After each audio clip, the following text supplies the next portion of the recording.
Annually 10 billion dollar की इसकी expected जो सेल होती है वो हर साल। किस तरह से दहशतगर्द वहां पर पहुंच जाते हैं। आप ये सोच रहे होंगे कोई एक बिल्डिंग है जिसमें वो घुसे और जाके उन्होंने फायरिंग कर दी और वहां पर धमाका फोड़ दिया, ऐसा नहीं है। आपको क्लियरेंस लेनी होगी उस एरिया में दाखिल होने के लिए। दहशतगर्दी के वाकयात वहां पर भी होते हैं, उनका मीडिया और तरह रिपोर्ट करता है। ताने बाने कहा कि जी अमेरिका से मिलते हैं, शायद उनको वो फंडिंग करते हैं और वो चाहते हैं यहाँ पर बदअमनी हो, टूरिज्म इससे मुतासर होती है। तकसीम स्क्वायर के वाक़े के बाद लोगों ने टर्की का रुख करना छोड़ दिया था। इसके पीछे कुर्द हो सकते हैं। एक मुस्लिम मुल्क, एक ताकतवर मुल्क जब भी रूस के करीब जाता है, वो खा कोई भी मुल्क हो, तो उसको खबरदार किया जाता है। अपना अगर ब्लॉक चेंज कर रहे हैं या कुछ ऐसे ममालिक के साथ अपने मरासिम कुर्बतें बढ़ा रहे हैं, तो उसके कॉन्सिक्वेंसेस भी हो सकते हैं। मतलब जो पैगाम वो देना चाहते थे वो उन्होंने दे दिया। बिस्मिल्लाहिर्रहमानिर्रहीम, अस्सलाम वालेकुम नाजरीन, आप देख रहे हैं एक न्यूज़ डिजिटल और मैं हूं बिलाल ज़फ़र। नाजरीन, आज तुर्की में बहुत अफसोसनाक वाक़या पेश आया।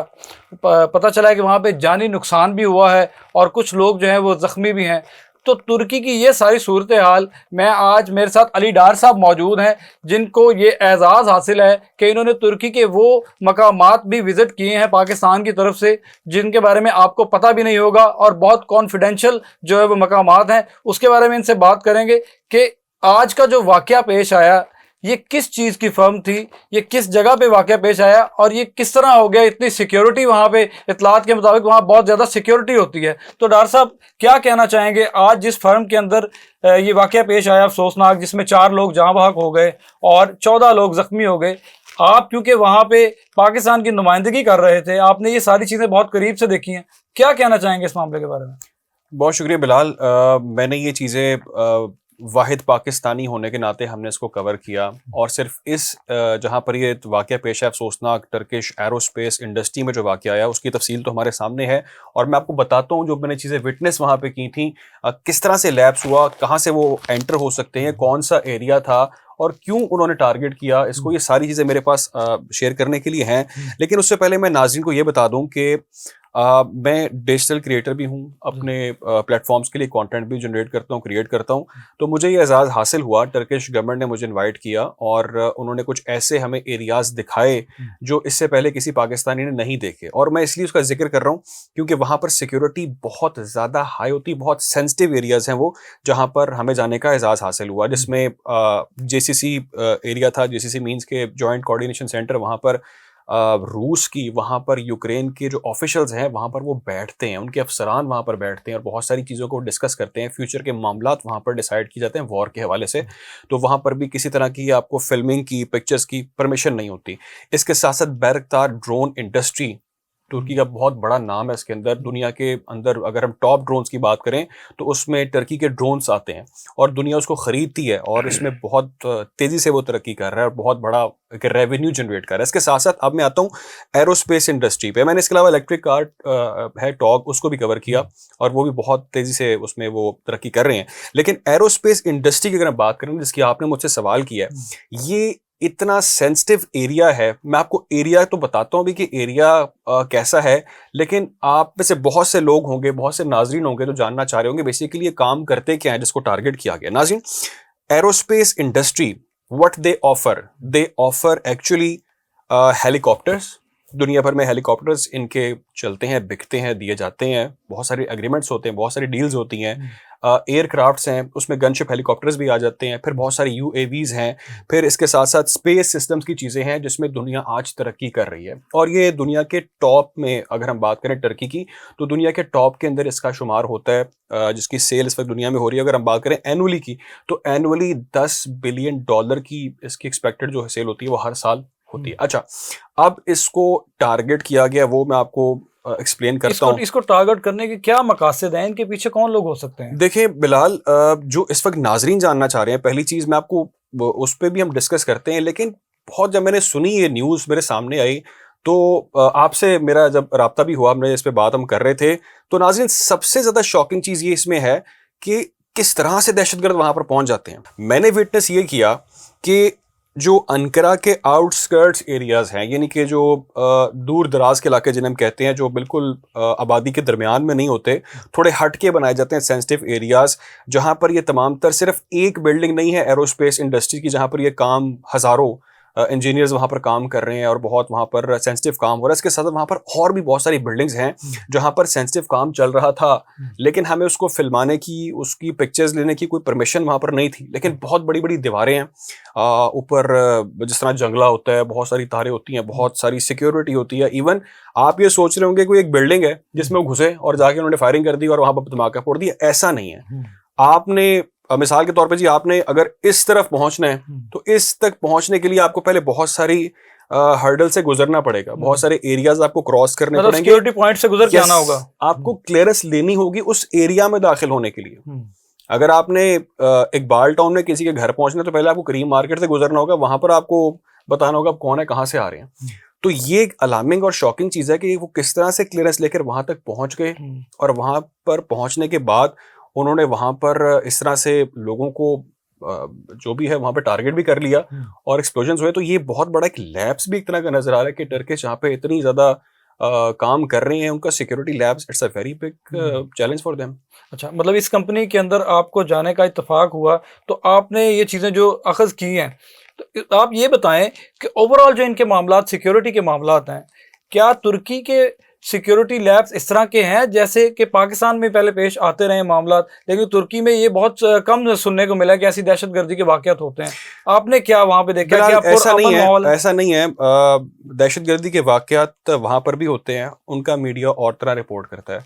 मैंने इससे पहले इस्तिकलाल स्ट्रीट पर भी कुछ अर्सा पहले हुआ था, अटैक हुआ था, जिस पर गालिबन कुछ कुर्द उसमें इन्वॉल्व थे। उन्होंने वहाँ पर बहुत सारे लोग उसमें जान की बाजी हार गए थे, तो उसकी जिम्मेदारी कुर्दों ने कबूल की या उनको अरेस्ट भी किया गया, कुछ लोग मारे भी गए, पकड़े भी गए।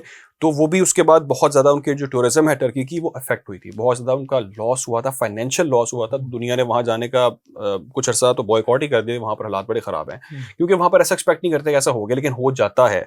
अब ये भी जो चीज़ हुई है, ठीक है, इसके ताने बाने कहाँ मिलते हैं वो हम डिस्कस करते हैं, लेकिन अभी हम ये बात कर रहे हैं कि ये वाक़यात का होना लॉन्ग टर्म में टर्की को बहुत डैमेज करेगा। मैं आपको बता रहा हूँ, जो इंडस्ट्री उनकी है वो बहुत रैपिडली ग्रो कर रही है, और उनकी जो डिपेंडेंसी है, यानी कि 1973 के अंदर इसको बनाया जाता है, इस एरोस्पेस इंडस्ट्री को मिनिस्ट्री ऑफ इंडस्ट्री टेक के अंदर ही आती है, और इनकी डिपेंडेंसी अपने जो दीगर ममालिक पे थी जिनसे पहले ये चीज़ें बाय करते थे अपने मुल्क के लिए, अपने डिफेंस को स्ट्रॉन्ग करने के लिए, अब वो इन्होंने ऑलमोस्ट ख़त्म की, बल्कि अब इन्होंने दुनिया को प्रोवाइड करना शुरू कर दी। उसमें ईरान का नाम आता है, शायद गालिबन चाइना का नाम आता है, रूस के साथ बहुत सारे इनके मामला थे। तो ये एक दुनिया पर कह लें कि आप छाए हुए थे और बहुत रैपिडली, मैं बार बार कह रहा हूँ, ग्रो कर रहे थे। तो उसको डेफिनेटली कुछ लोग हैं ऐसे होंगे, और वो कौन है उसकी हम बात करते हैं। अच्छा डॉक्टर साहब, इसके पीछे क्या मकासद हो सकते हैं? ऐसी कौन सी पावरें हैं जो ये सारा कुछ कर रही हैं, जिसको शक की निगाह से देखा जा रहा है तुर्की की जानिब से? देखिए बिलाल,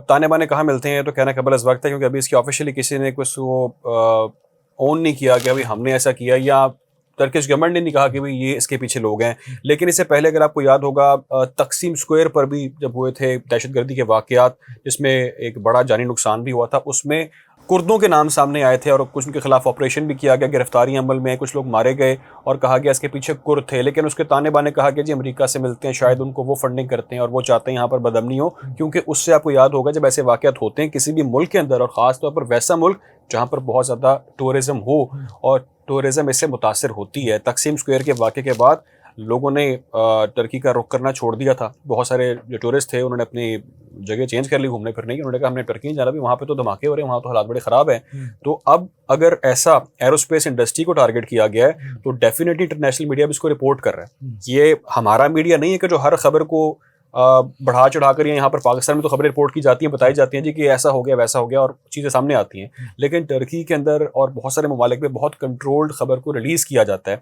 लेकिन ये एक बड़ा वाक़या हो गया और इसको अब दुनिया देख रही है, तो डेफिनेटली बहुत सारे ऐसे लोग हैं जो चाहेंगे कि टर्की के अंदर जो है वो अमन ना हो, और जो अमन उनका है वो मुतासिर हो और उनके मामलात ख़राब हो। इसके पीछे कुर्द हो सकते हैं, लेकिन मैं आपको एक और बड़ी इंपॉर्टेंट चीज़ बताऊं, इस वक्त तैयब एर्दोगान जो है तुर्की के सदर, वो इस वक्त मौजूद हैं रशिया के अंदर, जहाँ पर ब्रिक्स टॉक्स चल रही हैं। अब वो वहाँ पर हैं, और कौन से ऐसे नासिर हैं जो चाहते हैं कि भाई रशिया की तरफ आप क्यों जा रहे हैं? एक मुस्लिम मुल्क, एक ताकतवर मुल्क जब भी रूस के करीब जाता है, वो खा कोई भी मुल्क हो, तो उसको खबरदार किया जाता है। I am not saying that कि खबरदार किया गया है, बट मे बी मतलब तालिबान ये ने इशारा भी दिया गया है कि बिल्कुल मतलब वो अगर वहां पे मौजूद हैं तो ऐसा भी हो सकता बिल्कुल है। ऐसा हो सकता है कि भाई आप अपना अपना अगर ब्लॉक चेंज कर रहे हैं या कुछ ऐसे ममालिक के साथ अपने मरासिम कुर्बतें बढ़ा रहे हैं तो उसके कॉन्सिक्वेंसेस भी हो सकते हैं। I am not saying that के हैं, बट हो सकते हैं अगर आपने पूछा। आने वाला जो फ्यूचर है उसके बारे में क्या देखते हैं, क्या होने जा रहा है? मैंने आपको ऐसा बताया कि फ्यूचर की अगर बात करें तो 1973 में शुरू होने वाला एरोस्पेस इंडस्ट्री आज दुनिया भर में अपने चीज़ों को एक्सपोर्ट कर रहा है, बेच रहा है, उनके साथ मार्केट अपनी तमाम मार्केट कैप्चर कर चुका है। और टॉप ड्रोन्स, टॉप किस्म के जो उनके हेलीकॉप्टर्स हैं, उनके एयरक्राफ्ट्स हैं, वो दुनिया में इस वक्त छाए हुए हैं।